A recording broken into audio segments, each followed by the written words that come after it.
Kemudian yang berikutnya wabinutqin biharfaini, berbicara dengan dua huruf, ya. Walau fi tanah nuhin, walaupun dua huruf tersebut keluar dibarengin sama dehem. Gitu. Itu H E ya, H ya, gitu ya. Kan ada hurufnya tuh. Walaupun dibarengin dengan apa? Berdehem. Li ghairi ta'adzuri qira'atin wajibatin, kecuali udzur saat membaca bacaan yang wajib. Bacaan wajib itu Fatihah dan membaca tahiyat atau tasyahud akhir. Ya. Ini diperbolehkan berdehem kalau kita dengan sebab tidak berdehem ini sulit untuk melanjutkan bacaan karena mungkin ini apa? Iya, sampai rada macet gitu. Karena makan gorengan mulu kali ya. Makan gorengan mulu. Ini kita lagi baca Fatihah nih. Kita lagi baca Fatihah. Pada saat ingin melanjutkan bacaan Fatihah, ini rada macet nih. Nah, terus kita berdehem dengan sengaja. Walaupun sampai tersusun huruf-huruf di kala kita berdehem, ya, ini tidak mengakibatkan sholat menjadi batal karena bacaannya bacaan wajib. Tapi kalau bacaan-bacaan sunnah seperti halnya dalam surah, ya kita pengen baca surah nih dalam sholat, kemudian rada lengket nih. Nah, terus kita sengaja berdehem, ini berakibat sholatnya menjadi batal. Nah, karena ngebelain urusan-urusan sunnah gitu.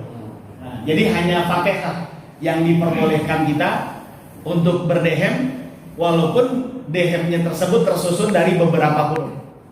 Disebabkan karena ngebelain bacaan yang apa? Yang wajib. Tapi ini kalau sengaja ya.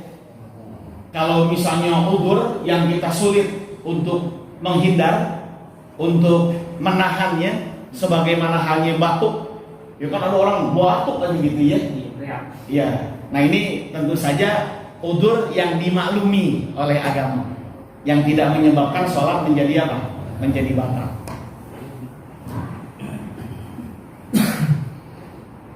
Atau bertahap yang nggak ketahan. Nah, cuman kalau bertahap disengaja-ngaja aja kayak anak-anak tuh, gua batal gitu mah ya. Bikin. Itu sih tentu saja batal. Nah, tapi kalau bertahap yang memang kita nggak kuasa, nggak mampu untuk menahannya, nah ini tentu saja hal yang dimaklumi saat kita mengerjakan sholat. Nah, jadi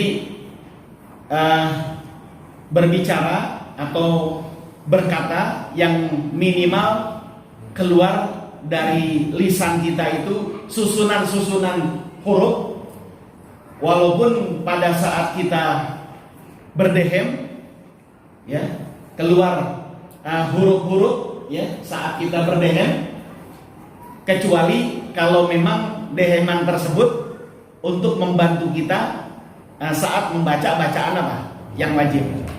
Kalau bacaan-bacaan sunnah kita sengaja berdehem, ya ini berakibat sholat menjadi batal. Au nahwihi, atau yang sejenis dengan itu, ya misalnya batuk, nangis, ya gitu ya, atau ketawa, batal. Ya. Misalnya ada bocah mungkin lucu, kita ketawa gitu, sampai tersusun huruf, batal. Nangis, ya, sampai keluar suara yang tersusun huruf dalam tangisan tersebut, batal.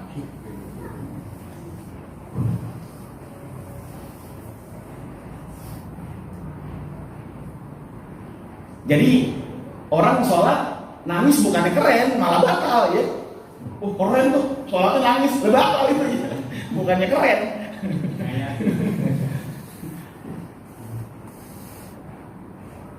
Jadi bukan di situ tempatnya nangis. Ya. Seandainya dia nangis pun jangan sampai mengeluarkan apa tuh? Suara. Kalau sampai mengeluarkan suara, apalagi suaranya tersebut tersusun dari huruf-huruf, ya, dalam tangisan tersebut, maka tentu saja berakibat sholatnya menjadi batal.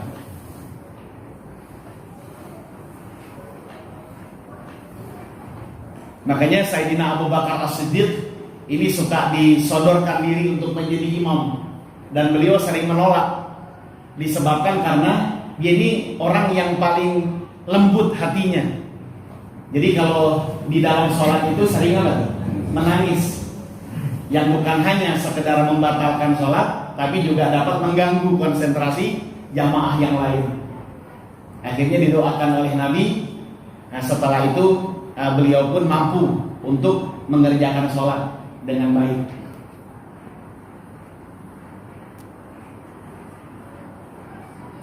Ya kan terkadang kita suka muji, hebat tuh imamnya ya, pakai nangis gitu ya.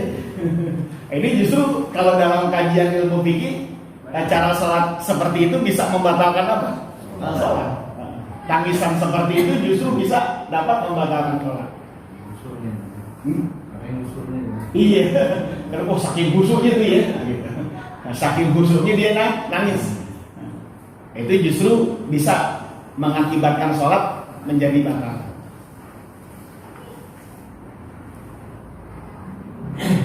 Lagi pula di dalam sholat yang harus kita konsentrasikan ini bacaan, ya. Bukan kesedihan yang berlarut-larut.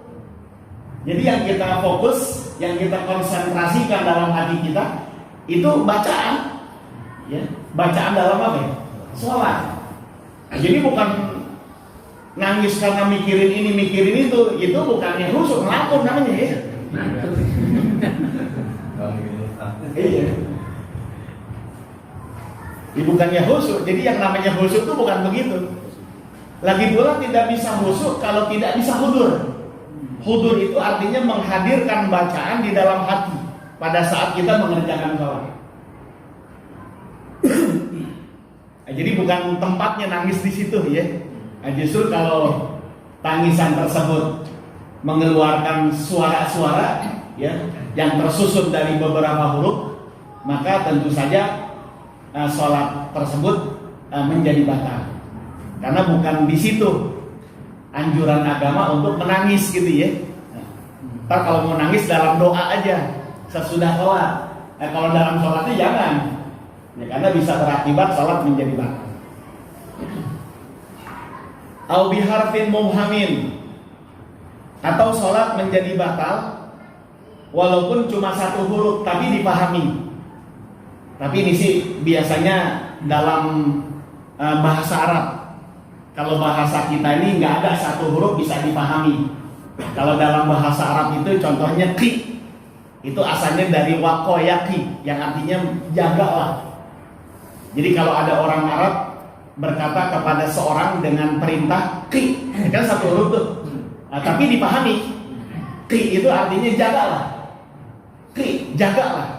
Nah gitu. Atau fi. Fi itu asalnya dari wafayafi, artinya lakukanlah. Jadi walaupun cuma satu huruf, tapi kalau ketika diucap orang ngerti gitu maksudnya. Ya. Walaupun dia satu huruf, kalau diucap orang apa? Ngerti. Ya seperti fi, jagalah. Ya. Atau fi, lakukanlah. Ai, sadarlah, nah gitu ya. Itu kan cuma satu huruf, tapi orang Arab ngerti. Karena dia ngerti, walaupun cuma satu huruf, maka ucapan tersebut berakibat menjadi batal. Kalau dalam bahasa Indonesia sih nggak ada satu huruf dipahami, nggak ada. Nah, yang minimal dua lah. Nah gitu baru dua tuh paham ya. Hey, cuman kalau hak doang atau doang nggak. Ini biasanya dalam bahasa Arab yang satu huruf tapi bisa dipahami.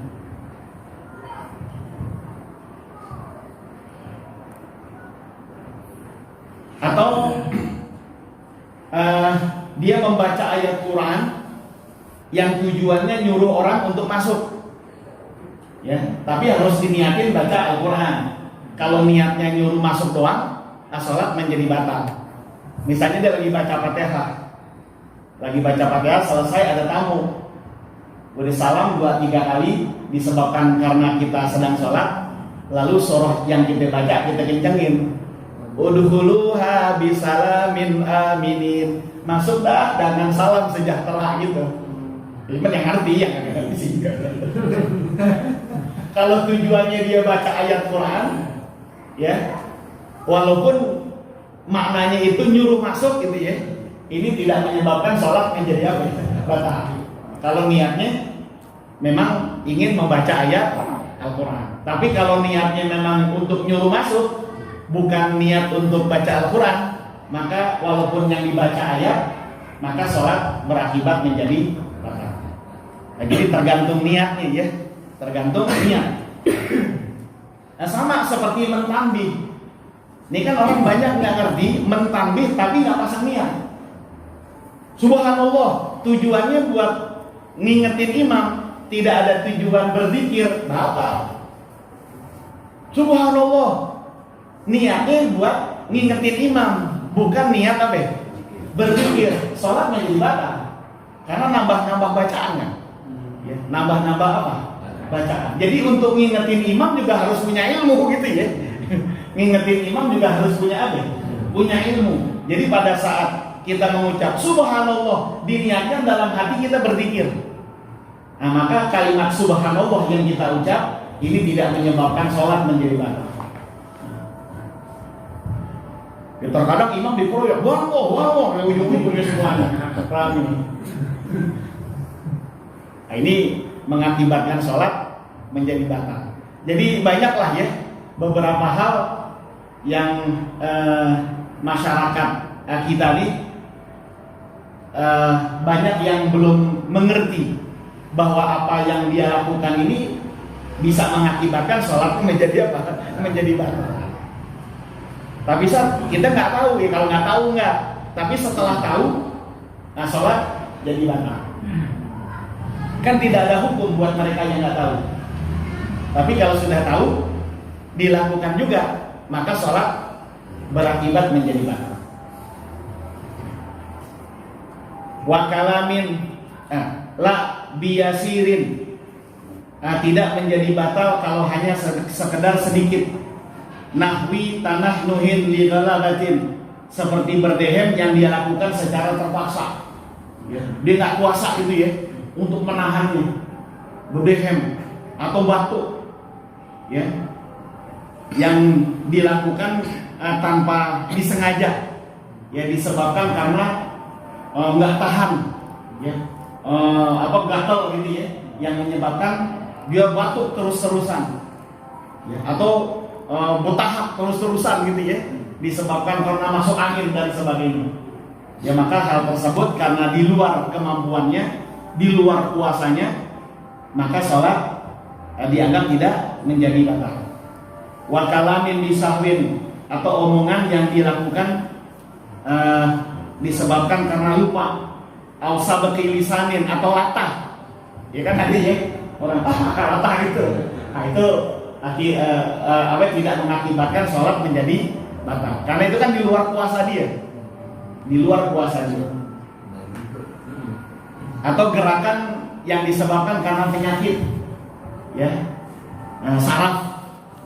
Saya pernah dulu di satu masjid, kalau nggak salah di Masjid Gunung Agung dulu tuh, di Senen, lagi sholat Zuhur atau Asar gitu saya lupa. Itu di samping saya tuh orang gitu, gitu. Dia kan kaget tuh, kaget. Saya kira kenapa ini orang? Ternyata soalnya begitu lagi. Oh, ternyata sarafnya tuh, saraf gerak yang menyebabkan dia begitu gitu, sampai ke samping, sampai kemari-mari. Saya kan kaget nih. Iya, menyium. Nah, itu karena gerakan yang dilakukan tanpa sadar, maka gerakan itu semua tidak menyebabkan sholat menjadi batal. Au jahli tahrimihi, atau dia jahil, nggak mengerti bahwa apa yang dilakukannya ini haram, yang dapat mengakibatkan sholat menjadi batal. Liturbi islamin, disebabkan karena baru masuk Islam. Au bu'din anil ulama, atau dia Islam udah dari kecil, cuman jauh dari ulama, tidak mendapatkan bimbingan ilmu dari ulama. Ya, artinya kesimpulannya segala bentuk kelupaan, segala bentuk kelatahan, segala bentuk ketidaktahuan yang dilakukan oleh seorang pada saat dia mengerjakan sholat, ya maka semua itu tidak mengakibatkan sholat menjadi batal. Ini yang membedakan antara yang tahu dengan yang tidak tahu. Nah, kalau yang tahu lalu dikerjain batal. Tapi kalau nggak tahu dikerjain nggak batal. Kalau yang tahu ibadahnya bener dapat pahala. Kalau yang nggak tahu walaupun ibadahnya bener dia nggak dapat pahala. Pilih yang mana? Capeknya doang kan? Hah? Capeknya doang. Cuman menggugurkan kewajiban. Iya capek. Cuman menggugurkan kewajiban. Cuman tidak mendapatkan nilai disebabkan karena dia beribadah tanpa ilmu. Jadi yang menyebabkan seorang mendapatkan nilai dalam ibadah ini ibadah yang berdasarkan ilmu.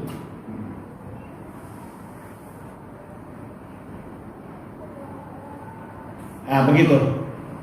Ini pada saat menjelaskan ini ada orang yang bilang kalau begitu enakan jadi orang nggak tahu saat gitu ya. Enakan jadi orang nggak tahu. Betul. Ya selama dia nggak tahu kesalahannya dimaaf. Nah cuman selama dia nggak tahu ibadahnya nggak berpahala gitu. Bodoh. Iya bodoh jadinya nggak dapat nilai apa-apa. Karena nilai pahala baru akan diberikan oleh Allah kalau dia beribadah berdasarkan ilmu. Yarfa'illahu alladziina aamanu minkum walladziina utul ilma darajat. Allah akan terus mengangkat derajat hambanya yang beriman lagi berilmu. Jadi nggak cukup beriman, harus berilmu untuk mendapatkan tambahan-tambahan derajat di kehidupan akhirat nanti.